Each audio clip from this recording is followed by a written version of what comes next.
E um dos meus sonhos era mudar pra Alphaville, porque eu via aquelas casas nos videoclipes. Então era a nossa meta de vida, sair da periferia e morar nesse lugar. E eu mudei pra Alphaville depois de um tempo, ali no funk. E foi quando eu comecei a frequentar uma barbearia. E eu chegava nessa barbearia sempre chapado, drogado, contando as besteiras, as coisas que rolavam nos bastidores do funk. Mudei já com a minha esposa ali pra Alphaville. E nessa barbearia tinha um homem, um rapaz, que era o dono da barbearia, ele não era nem barbeiro. Que toda vez que eu trazia algum problema, ele contava, esse rapaz me respondia com a palavra. Ele chegava e falava, cara, na palavra diz isso, isso, isso. E aquilo fazia sentido pra mim. Eu não tava caminhando com Deus, mas tudo que eu ouvia que tava na palavra, eu tinha um temor, né? Ok. E essa amizade foi crescendo, eu convidei ele pra minha casa. E quando ele foi lá, eu perguntei, falei, Sam, como que você sabe tanto da palavra assim, né? Curioso mesmo pra entender. E ele revelou que era pastor. Ele falou, eu sou pastor. E aí eu lembro de ficar muito envergonhado, porque eu lembrei como eu chegava naquela barbearia, né? As coisas que eu E as coisas falava, que você falava. sempre drogado. Falei, caramba, por que você não me avisou antes, né? E ele falou, olha, diversas vezes eu quis te falar, mas o Espírito Santo me conduziu a te ministrar aos poucos, senão você ia correr daqui. E ele falou aquilo, ao mesmo tempo que eu fiquei envergonhado, eu queria um carinho muito grande, que eu falei, pô, eu chegava aqui drogado, todo tatuado, tinha tudo pra uma pessoa me julgar, né? A imagem que eu tinha. E o cara falou de Jesus pra mim. Então, na minha cabeça começou a formar uma imagem de uma possibilidade de tudo isso ser verdade. Esse Deus que eles tanto falam, Jesus, por que ele tá fazendo isso? Qual o motivo, né? E olha como são as coisas de Deus. Ao mesmo tempo que eu tava sendo ministrado nessa barbearia, o Espírito Santo começou a tratar a minha esposa em casa, sem ela saber o que era isso. E eu lembro de começar a chegar em casa e ela falou pra mim, olha, eu não quero mais que você use droga dentro de casa, nossa filha vai nascer, eu não quero que ela cresça venda essas Ela coisas. tava grávida. Tava grávida. E ela falou, tem alguma coisa em mim que me incomoda, eu não sei dizer o que é, mas eu não quero. Eu falei, não, tudo bem, eu cheguei a propor um acordo, né? Falei, vamos fazer o seguinte, na rua eu faço o que eu quiser, até porque eu não conseguia ficar sem aquilo, eu era totalmente dependente. E em casa, em respeito a você, eu fico sem. Mas quando a gente coloca isso no centro, né, vamos supor, quando a gente tem essa dependência, a gente muda tudo pra poder satisfazer nosso desejo. Então eu comecei a ficar mais na rua, já que na rua eu podia fazer isso. E isso foi estreitando. Passou um tempo, ela falou, olha, eu não quero mais que você faça isso nem na rua. Não sei explicar o porquê, mas eu tô incomodada, não quero isso, esse cheiro tá me dando nojo. E tudo bem, e com o tempo a gente foi parando com essas coisas. Até que eu liguei pra aquele meu amigo Léo, falei, cara, vamos fazer essa célula em casa. Eu não entendia nem muito como funcionava isso, mas vamos fazer, sabe? Parecia que tinha algo me encaminhando pra isso que eu tô vivendo hoje. E a gente marcou de fazer a célula, eu liguei pro Sam, e no dia da célula ele não conseguiu comparecer, ele precisou ajudar um casal que tava passando por um problema. E aí eu tava na rua, liguei pra Stephanie, minha esposa, falei, olha, pode cancelar a célula, o pastor não vai conseguir. Avisa o Léo, né, que é o nosso amigo. E ela ligou pro Léo pra avisar. E ela falou pra minha esposa, olha, eu conheço uma pessoa que eu posso levar pra dirigir a célula, uma mulher ali de Deus. E a minha esposa não cancelou a célula, sem me avisar. Conduzida ali pelo Espírito Santo também, acredito que sem saber o que estava acontecendo, a gente fez a célula. Então quando eu cheguei em casa, tinha 7 pessoas na minha casa. E eu abri a porta assim, já entendi que ia rolar a célula, né? E eu olhei pra Stephanie muito brava, assim, já com aquele olhar, tentando já falar o que eu queria falar pelo olho, né? Tipo, como que você colocou esse pessoal na minha casa? E aí, eu falo que toda mulher tem um poder que eu não entendo como isso, mas ela consegue, qualquer situação ela inverte e o cara sai como errado, né? E a minha mulher é muito boa nisso. E eu lembro que eu entrei olhando pra ela com aquela cara e ela perguntou, você não vai falar pra eles que você não quer fazer a célula? Jogou pra mim, sabe? E eu falei, claro que eu quero fazer a célula. Fiquei com vergonha. Então eu concordei com ela que ela conseguiu fazer. Olha aí. E aí, a gente iniciou ali essa célula. Eu lembro que eu peguei a JBL, o som, né? E eu era bem ignorante, assim. Eu virei pra a mulher que ia levar a palavra. Falei, olha, já que a casa é minha, eu que vou escolher o louvor. Falei assim pra ela. Ela, tudo bem, seu Jota. E aí, a gente fez aquela roda ali. E eu coloquei um louvor do Davi Sasser, que eu não lembrava quando eu era criança. Que é aquela música, eu não preciso ser reconhecido por ninguém. E começou a tocar essa música, todo mundo fechou os olhos ali. A gente tava em 7 pessoas. E eu comecei a sentir algo diferente naquele dia. Eu não sabia que isso era a presença de Deus, né? Mas foi algo que eu nunca senti daquela maneira, nem nesses outros dias agora.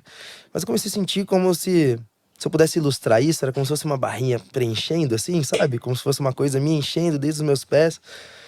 E eu comecei a sentir essa sensação, uma paz que eu nunca tinha sentido. E por um momento eu comecei a desconectar-se do que estava acontecendo ali. E o louvor foi crescendo, eu sentindo aquilo, eu tava gostando. E quando chegou no refrão da música, mais ou menos, eu tive a maior experiência da minha vida até hoje com Deus, que eu pude ter o prazer de ouvir a voz, não na minha cabeça, uma voz no meu ouvido dizendo: finalmente você deixou eu entrar. E isso aconteceu, eu abri o olho assustado, eu não estava entendendo o que era aquilo. Eu senti uma paz naquilo que eu tinha ouvido, mas eu não entendia o que estava acontecendo. E todo mundo continuava ali de olho fechado, e só essa mulher que tinha ido levar a palavra pra gente, ela me olhava como se estivesse entendendo o que estava acontecendo. E eu lembro que eu fechei o olho de novo e na minha cabeça falei: olha, eu não vou contar pra ninguém o que aconteceu, deve ser coisa da minha cabeça. Mas é aquilo, quando acontece algo que você tem certeza que é Deus, você não quer acreditar, sabe? Não é possível. E antes de começar a palavra, ela veio até mim, pegou na minha mão e falou: olha, eu fui em várias células, culto nos lares, durante esse mês, e toda vez que nós oramos, Jesus manda os anjos naquele lugar. Eu falei: amém. E ela pegou na minha mão, olhou pra mim e falou: olha, eu não sei porquê, mas hoje ele quis vir falar pessoalmente no seu ouvido. E aquilo foi uma confirmação na minha vida, assim. Uau. E ao mesmo tempo uma grande confusão na minha cabeça. Porque eu tava no auge ali de tudo, da minha carreira, e o que eu precisava entender, o que eu queria entender? O que Deus tá querendo comigo? Eu não entendia isso, eu fui conversar com o Sam e ele me explicou: cara, todo mundo tem um propósito, e se Deus tá falando com você, chegou o momento, né, de você cumprir isso. E eu me perguntava o que eu iria fazer, qual era o sentido de tudo isso, eu no funk, por que Deus tá me chamando? E eu não entendia isso, até que começou esse meu processo de discipulado. Eu comecei com essa busca, essa fome de entender: peraí, se Deus realmente tá me chamando pra algo, o que é pra eu fazer? Qual o sentido, né? E aí começou esse processo de discipulado. A faixa, se eu não me engano, ela tem uns 4 meses que aconteceu. Mas tudo isso que eu contei aqui tem um pouco mais de 2 anos, é isso, Abraão? É, uns 2 anos e meio que aconteceu. E foi o nosso processo de discipulado, meio da minha esposa. De tempo de mesa com o pastor, e ele explicando: isso que vocês fazem não agrada a Deus, é errado. Então nós nos casamos, começamos a abrir mão daquelas coisas, drogas. Eu comecei a entender realmente. E, claro, eu não sei se Deus tem pressa pra isso, mas era como se eu tivesse vontade de seguir essas coisas, sabe? Sim, eu ia sim. ouvindo e aquilo era muito claro pra mim. Nossa, realmente, isso que eu tô fazendo não tem sentido algum.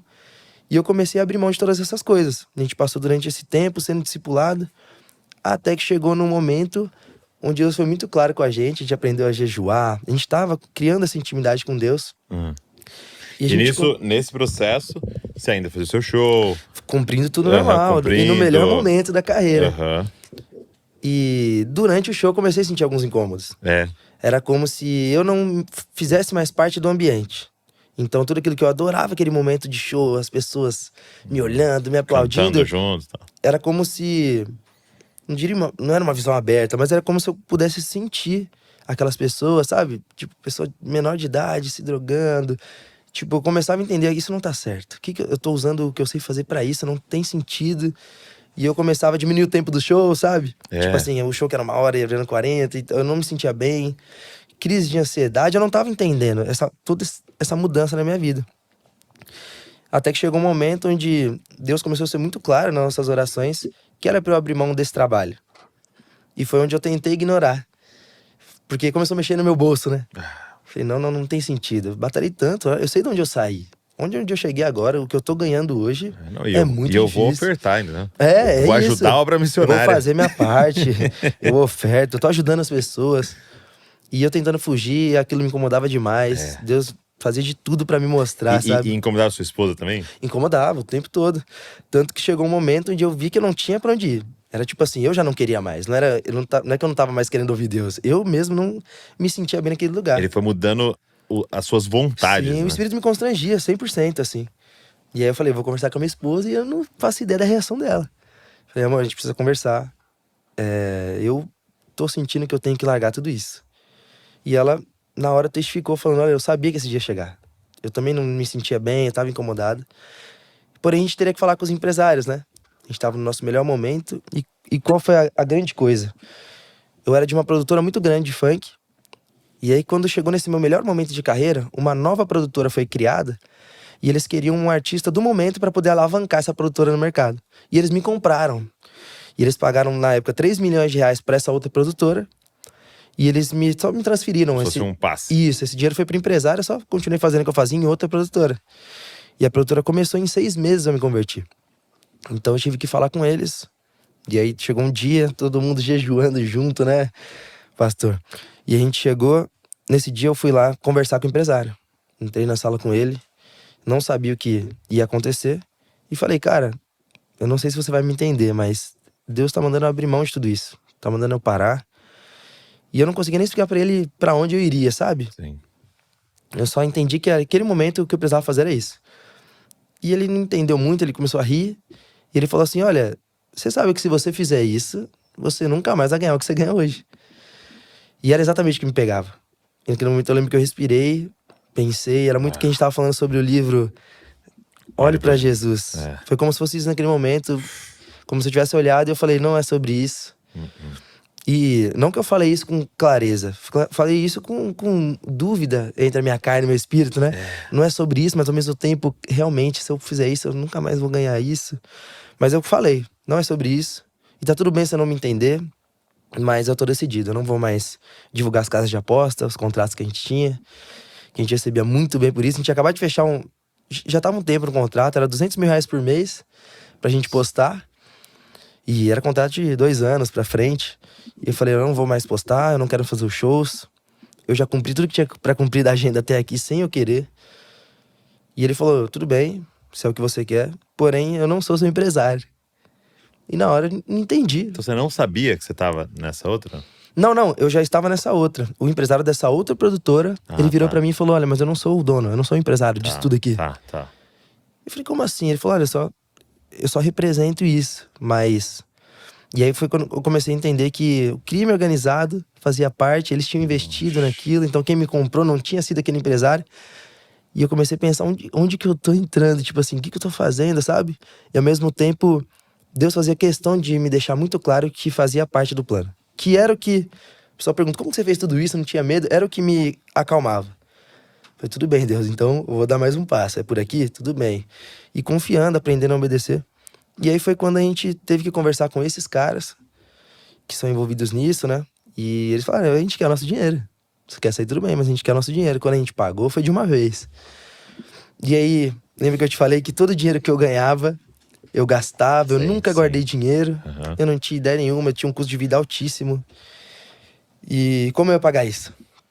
Enfim, tava feito. Eu já tinha declarado que eu não ia mais fazer isso.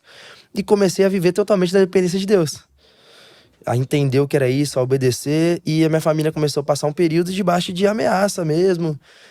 Toda a minha família, eles tentaram me desestabilizar de todo jeito. E eu só tinha Deus, cara, pra me sustentar.